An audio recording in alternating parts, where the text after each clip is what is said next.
Agatha All Along is the latest MCU Disney Plus show in a long string of them, but this show obviously takes place 3 years after the events of WandaVision, and because of Scarlet Witch's involvement with Multiverse of Madness, spoilers for that film, she might have died, or something has happened to her, whatever they want to do with her later, who knows. But either way, the spell that she placed on Agatha has weakened, so with some assistance she's able to crawl her way out of that trance. She still does not have her powers though, so she has to embark on the Witch's Road with a couple of other witches, a coven, and a witch envy teen played by Joe Locke. They all want something at the end of the road. The end of the road gives you a prize, something you've always desired, and for Agatha, she hopes that it's her powers, and that's the show. I did really enjoy WandaVision when that came out, so when they announced that they were going to do an Agatha spinoff, I was like, okay, I'm not immediately against that, you know, anything can be good. It was the same creative team, pretty much. Jack Schaefer was heading it up, and even though she didn't direct any episodes in WandaVision, she was stepping up to direct now, but, you know, she was still a head writer on that show. She has a creator credit, so, you know, that's one of the main voices, so I was all in on seeing what they could potentially do with this character. And I know some people were kind of like, do we really need an Agatha show? And of course, this is also in response to, like, the slew of, like, announcements made for you know, content in their own words, and then, you know, certain things where it's like, ooh, is Blade even happening? Is Armor Wars even happening? Kind of this uncertainty. People's opinions on the shows and even movies have kind of dipped, like, MCU is dead, but then, you know, the classic meme, once they put out a good one or, you know, a passable one, MCU is back! You know, you've seen the meme, you know what it is. I guess, you know, it's fair since I, you know, haven't talked about the MCU in a bit. I guess since Secret Invasion, if I did so in depth, I'm not going to go too in depth here either, but it's just like, I guess I should probably offer like my stance on like, is MCU washed? Is MCU, you know, back? Whatever. And my opinion is just like, I feel like they've always kind of had like a hit or miss quality. It's just because of post-Endgame, I guess, Chapek, you know, wanting more content for Disney Plus and, you know, wanting to keep making movies. You have these other characters that people are like, we need a solo film for them. And they're like, well, I guess we can do that while we try to spin our wheels and figure out what the future is going to be for future phases or whatever. And because of that kind of, you know, mandating and just pumping out this content, it just is a little bit more noticeable that they're hit or miss. Because I remember when people were saying, as far back as like Age of Ultron, when they were like, I don't know, this could be signs of the end here. Like, what else could they possibly do? It seems like they're running out of avenues. And that was in 2015, 9 years ago. 9 years ago, I remember hearing people say like MCU could be running out of gas, and yet they're still thriving. And obviously, people are skeptical about what creative choices they're going to be doing with these upcoming Avengers films. How quickly they're kind of going into this famous comic run where people feel like there's not enough development. You know, there's years building up to the comics in that format, but now it's just like you get one Fantastic Four movie, and then you're off to the races with Secret Wars. Robert Downey Jr. is Dr. Doom. Oh my gosh, I don't know how to feel about that. But anything can be good. I'm always going to be excited for any movie that piques my interest. You know, if it looks fun, if it looks exciting, if it just looks like something I've never seen before and I need it, you know, injected into my veins, I'm going to be excited for it. And for the MCU, I'm never going to, like, you know, reject it, you know, entirely. I've been watching this ever since I was, like, almost 8 years old when that first Iron Man came out. So, like, I'm ride or die with this, you know, and also I see all movies anyways. So it's like, yeah, I'm not gonna like not watch these, you know, so that's not an issue for me. And as far as like the hit or miss quality, it's just kind of the nature of it. Obviously, I wish they weren't in the position I guess they were now, where it feels like they have to like justify their own existence every single time again. In a sense, you know, that's an exciting, you know, life on the line kind of position to be in, to like, you know, have your back against the wall and you have to really get creative at that point. But as far, I think I'm mostly kind of saying I wish it wasn't like that as far as like production wise, because like when you hear the rumors or like, you know, behind the scenes talks of like how these things are organized and how many productions they have to handle, how they're stretched, it's like, man, I don't know how you operate. I don't know how you do this. Like, that's why like when James Gunn was talking about, you know, his DCU, it was kind of like refreshing. Like, we're not going to enter production until we have a completed script and, you know, we've mapped this out. We're all on the same page here. And it's like, oh, like that's why some people are looking forward more so to what DC is about to do than what MCU is currently doing. But basically what I'm trying to get at though is like, I can see why some people, you know, feel a certain way. We're about to get so many shows in 2025. It was kind of relaxing to get just this and like Echo earlier this year, just 2 shows.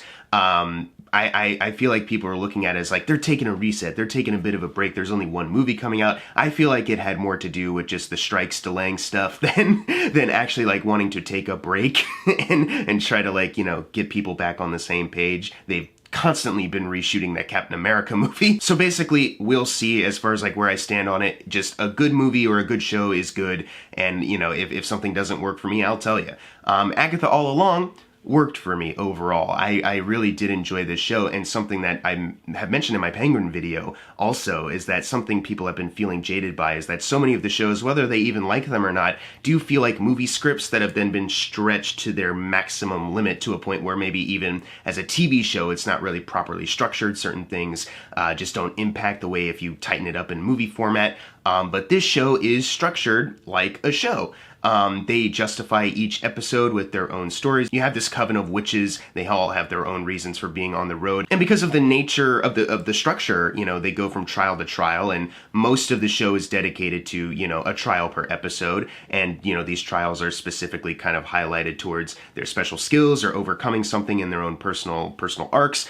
So you get plenty of time with these characters. You know, you also have plenty of time with these characters interacting with each other because the trials themselves, you know, they have to figure it out. Their lives are on the line all the time, so they have to figure it out, but they also, you know, have different personalities. Some of them are more comedic, some of them are more serious over Agatha's shtick, whatever. So they have to work together, but they also clash. It creates a fun dynamic along the way, too. So you have good dynamic, and you have good writing to back up these characters as well. I think a lot of people have been talking about Patti LuPone's character because she has an episode. It reminded me a lot of an episode of Haunting of Bly Manor, Mike Flanagan show, which is great, by the way. But her episode kind of reminded me of a character in that. And that is a lot of people's favorite episode. And I mean, I don't know if I have a favorite picked out because there's those last 3 episodes I did really, really like, and it's kind of hard for me to pick exactly. But that one is a strong one for sure. It helps that Patti LuPone is already like an excellent actress. For some people who may not know, because she's not really big in the movie scene, in the theater world, absolutely. In the Steven Universe world, absolutely. But you have a character like Alice, played by Ali Ahn, who, you know, they dedicate like a whole like rock episode where they all perform in a rock band performing the Witch's Road Ballad in a rock format. And that's obviously really fun. They're fighting a demon at the same time. It's like, once again, crazy, kooky, witch, supernatural stuff that I love to see, and it makes the whole thing fun. But, you know, they are still doing good character work. So with Alice, they're going back, retracing certain steps that her mother was taking, and how it's like affected her life, how it's influenced her life. And I thought that was really riveting. It's one of those shows, it's weird to say like I felt refreshed watching a show where the characters I liked. But I think what I mean to say is like, I feel like there's a lot of like those certain like movie scripts stretched out, you know, string you along kind of stuff where it seems like they don't really take the opportunity, you know, with their format to really focus in on certain characters, you know, make them, you know, feel well-rounded, well-developed. And all of these characters by the end, I was like, yeah, I really like these. Like Jennifer Kale, played by Sashir Zamata. She was really good. I thought she was a really good character in this. I love seeing her journey here. Of course, the star of the show is Kathryn Hahn, and she is excellent as well. I really loved her performance in WandaVision as Agatha, and she's still like, she's hamming it up. She's tongue-in-cheek, always doing like the pose that she does with her arm in the air, and I love that. She's so much fun in this, so funny. But, you know, when they do start to get into the more like softer like side of her, they do that thing where they don't necessarily redeem her because she is still a murderer. she's still a villain. By the end, she's not like a hero, but she has grown more like as an anti-hero, I guess, just like as a helper. And I thought that was a really good journey where they don't like do a complete like personality transplant, a full like character swap. You know, they just tell you more about her. So it's not like, oh, am I watching like a new character? It's like, no, you're just watching a more developed, fleshed out character. And Kathryn Hahn, she sells the comedy, but she also sells the drama. She's quite excellent, especially in the finale, which is like all of her backstory. I really love that. I love the reveals in that finale where you like go back, like if you go back and think about the stuff that's been happening in the season, which they, you know, they spell out for you, you know, it's not like you have to think that hard about it, but they spell out exactly what they did. But it is interesting to think back to it though and go like, oh yeah, okay, you know, like that's interesting. They thought about it. It's the same team, so it makes sense. But, you know, it is very similar to WandaVision in that sense where they do make those kind of connections as far as like what you were watching before. Well, this is kind of what was really happening. And I really love seeing that kind of flavor to the MCU writing again. I really enjoyed Jack Schaefer, you know, head writer, you know, creator of this show, director for a couple episodes. she did a really great job of, spearheading this and structuring it the way that it was. It would not be as satisfying, I think, if they made this like a short movie or if it was like a shorter show. Like they took their time with the format and really played around with it, and it was really fun. Because I was even wondering, like, okay, so they're doing WandaVision has like different eras of TV and they explain it, whatever. And in this, it's like when they have a trial, it's like a different kind of like witch movie or show that they're kind of like, enacting. And it's like, okay, is that, okay, maybe it's just the witchy thing, like, okay, it's just fun. But then by the finale, when they started to like reveal, here's specifically why, I guess I won't spoil it in case you haven't seen it yet, but I was like, God, that is perfect. I love that so much. Like, I love that they did that. They took the time to think about all these things and create a narrative that was genuinely surprising and genuinely had my interest all the way through. I really enjoyed Joe Locke in this as Teen. They try to ask him what his name is and his mouth blurs out and censors, so there's a big mystery. You probably already know by now, but I won't spoil. It's not a spoiler review, so I won't tell you. But as soon as he comes in, I'm expecting like, okay, it's plucky, comedic, side character, kid, teen, like the new generation of, young Avengers or something like that, whatever they want to do with that, if anything. Okay, so I was kind of expecting just mid, but as the series went on, and you do learn more about Teen, and you do have that like mostly flashback episode where it's centered on him, and then the drama also gets heightened with him, I was sold. I was like, I would love to see this character more. I think Joe Locke really sells it so well. He fits in perfectly with everyone else. All of these witch characters have great chemistry with each other. Like I said, there's conflicting personalities. They all kind of have this like wave of like, we can be quippy and fun, like, any MCU kind of dynamic, but they all do have their distinct kind of like, power sets and personality traits that come with it. It's not so like stale, and I love seeing them interact and go on this witch's road together when they're not entirely sure about doing it in the first place. This is another thing I can't really spoil because they do kind of try to keep it under wraps, but as far as like a main villain, I kind of like the different approach they took with it, because the main villain isn't really like a main villain in the way you would think. They kind of play with the idea of what the character is in a way that I found, when they do fully show it, ultimately satisfying and like, okay, instead of like a literal like threat to the entire world or these characters, whatever, it's kind of this natural thing personified. Once again, I cannot tell you because I don't want to do any spoilers for this one, but I really enjoyed what they did. It does lead me into like a bit of like issue that I had as far as like the storytelling. There's just some details that I wish I saw a bit more of. They show these characters, the like Salem 7 that are like tracking Agatha down, these women in like black hoods, and they're like moving weird, the contortionist kind of like thing that they do. They don't really speak. And I feel like I was hoping for a bit more with that, and then that seemed to just like, it needed to be there for episode 2. And then, they kind of appear one other time on the road, and then they're dealt with in another episode. So like 3 appearances, and it's kind of like, I wish there was a bit more driving that, maybe just a bit more story with that. And there's a couple other story things that I wish, you kind of get the gist, but I wish they maybe like fully showed a bit more, just so we could all get like a full picture of it. And I guess since we're kind of talking about them now, any other issues I had, not every joke works. That's kind of the nature of like certain comedy shows, at least nowadays, is that not everything will land if you're always trying to be funny. There's also certain line reads where I was kind of like, are they even acting right now? And as delightful as she is usually, it's mostly like Deborah Jo Rupp, I guess. Like, is she even acting, or is she just kind of being herself? I guess that would make sense for the nature of the character, but it's almost taking me out a bit. So there's a couple line reads like that in the course of the show. Nothing too like overbearing, but just like kind of noticeable, like kind of being taken out. Doesn't feel like acting. And the last thing I guess I can mention, it's kind of common with some of the, I guess mostly the MCU stuff, is that some technical things, just as far as like visually how certain things look, it's like, okay, like I wish that looked a little bit more tangible, a little better, but okay, whatever, they made it where it doesn't look as awful as fucking like Ant-Man Quantumania or one like that, or Thor Love and Thunder for the most part. So as far as like my negatives, nothing too like out of the ordinary for like the MCU, I guess is what I'm trying to highlight, it's like, it's nothing too crazy. This is pretty consistent with some of the better stuff that they've put out, but I would say, I don't mean it to sound like derogatory, like, well, it's one of the better ones. It's just, it's a solid show that genuinely had me very surprised, had me engaged and riveted, wanting to learn more. As when each episode ended, you know, I was still like, I wanted to learn more about the mystery, you know. Another side thing, whenever they cut to credits, they always have like the perfect needle drop for that, you know, ending the scene and then going into the end credits. I always thought they did a great job with that.